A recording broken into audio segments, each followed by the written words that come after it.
Why is it that every time disaster strikes, I find myself without a proper blade?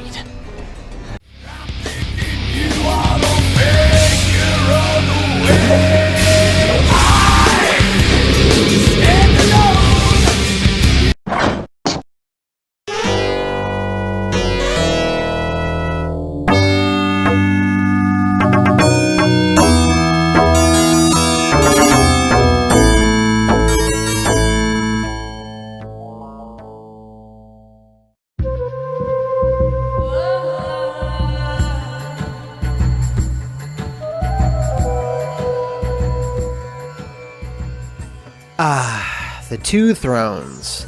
Not just the conclusion to the Sands of Time Trilogy, but one of the more divisive games in the entire Prince of Persia franchise, oddly enough. Now, wait, how can that be? Well, something interesting happened with Warrior Within. Naturally, there was a subset of fans who really gravitated towards that game's sense of style, and much preferred their princes bloody, swearing, and pissed off. You bitch! However, Ubisoft listened to the outcry from the majority of people who wanted Yuri Lowenthal back, the return to a more Arabian Nights atmosphere, and yeah, maybe less GODSMACK. This is the last time I mention GODSMACK, I swear! So because of all of this, Ubisoft walked back a lot of the creative decisions it made during Warrior Within. There is no longer any blood, the prince is wearing a shining white tunic, not a single swear would be uttered, and nearly one chord of a rock guitar could be heard on the wind. So we're all good now, right? The Two Thrones went back to what everyone liked, right? Excellent. So anyway, no, not so fast. It's a bit more complicated than that. What transpired with the Two Thrones is that the game, at least tonally, didn't really satisfy either fanbase. It's not as deadly serious or as dark as Warrior, but it's not nearly as charming or swashbuckling as Sands of Time. It's just kinda stuck in the middle. This all kinda stems from the core storyline. It's where things get both interesting and not so interesting. Like mentioned before, the game assumes you got all life upgrades, the water sword, killed Satan, and saved the Empress of Time, Monica Bellucci, who is no longer played by Monica Bellucci, because I guess fuck her, Ubisoft didn't want to pay her again? I don't know. Kylina is tagging along with the prince on a ship, which is heading towards his home, the Kingdom of Babylon. Wait, is that Kylina? Yeah, because inexplicably, in the Two Thrones, she's been redesigned. Twice. She's got a different, less revealing costume than she had in the previous game, but her FMV outfit does not match her in-game one. Your first clue that the Two Thrones went through some extensive last-minute retooling? She, of course, then gets kidnapped or Empress of Time napped by the mysterious army that is besieging the prince's home turf.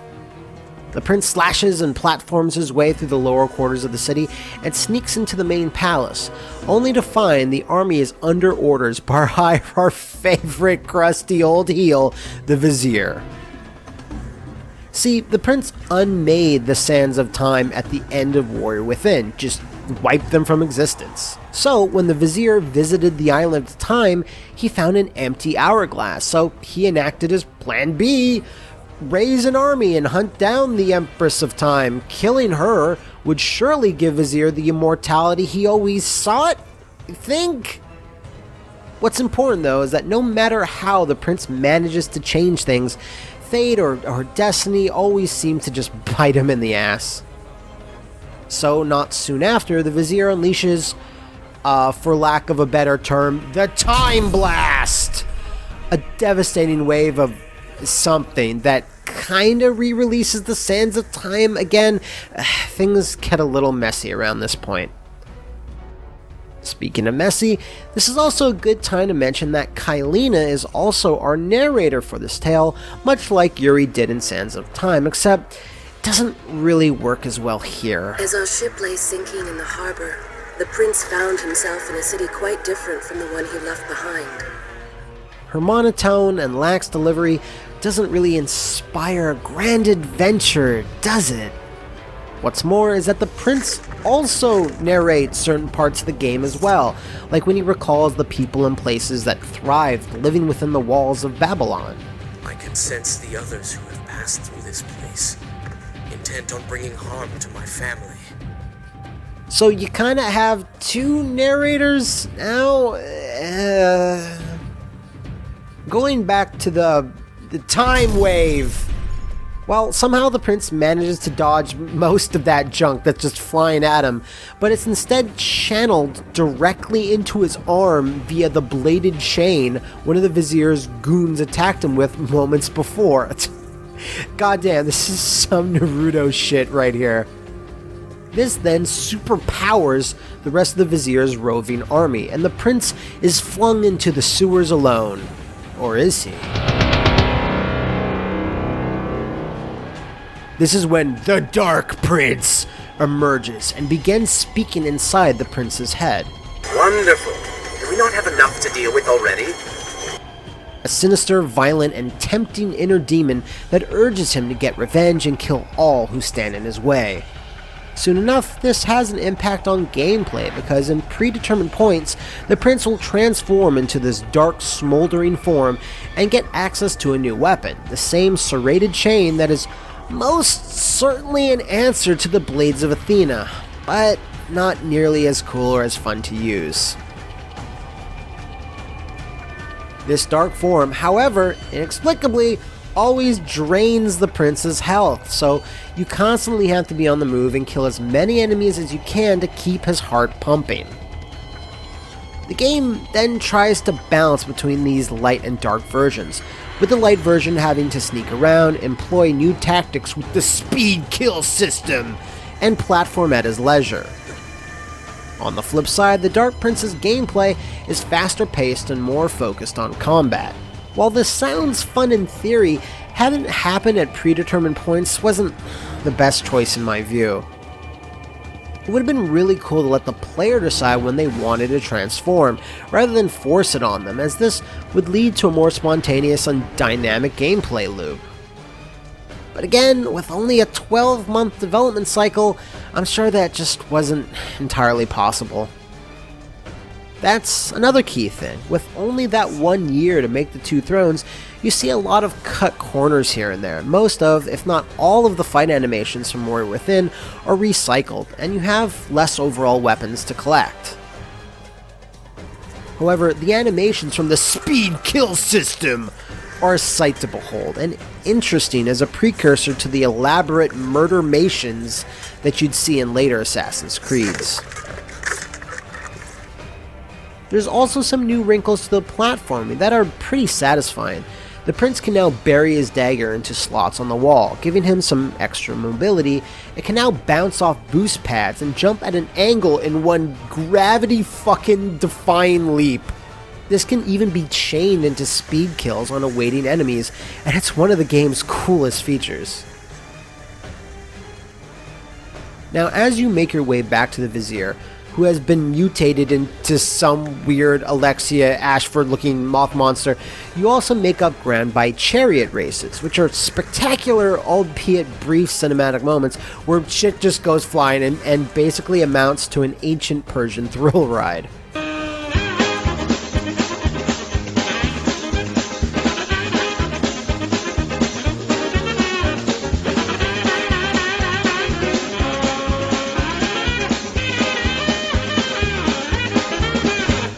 Thrills are something you'll have amongst the few proper boss fights that the game offers, which are far more fleshed out than within Warrior Within. These big baddies were kind of first introduced when the Vizier unleashed the Time Blast, but like him, also got all gross and weird. Now, during all of this, right, the Dark Prince has been slowly corrupting our hero's soul, bit by bit, battle by battle, urging him to dismiss citizens in need and employ increasingly aggressive tactics. Don't take me there! Anywhere but that place! Something is happening down there. Whatever it is, it will continue until you have defeated the Vizier. You cannot help these people.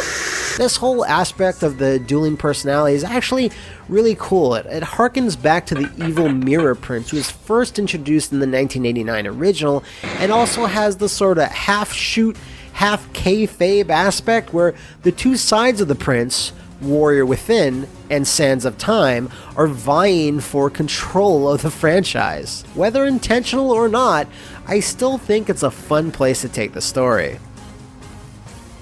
So you can see, for everything cool that the Two Thrones does, there's always something small that holds it back. I feel that if it had more development time and they'd worked out some of the tonal inconsistencies, we could have gotten something truly special.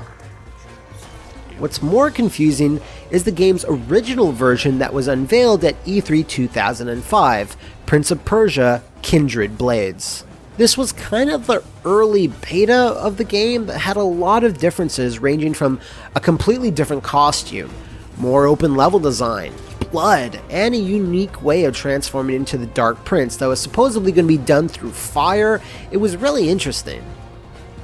Sadly, not much footage of the game exists, but it's still really cool to see what could have been. But whoa, the Two Thrones doesn't really end there, because almost less than a year later, a different version of the game is released on the Wii and the PSP, dubbed Rival Swords. This is one of the worst cases of wasted potential, because rather than re-implementing some of those neat cut features from Kindred Blades, this is just a slapdash port with lazily tacked on Wii controls, featuring no real improvements or features.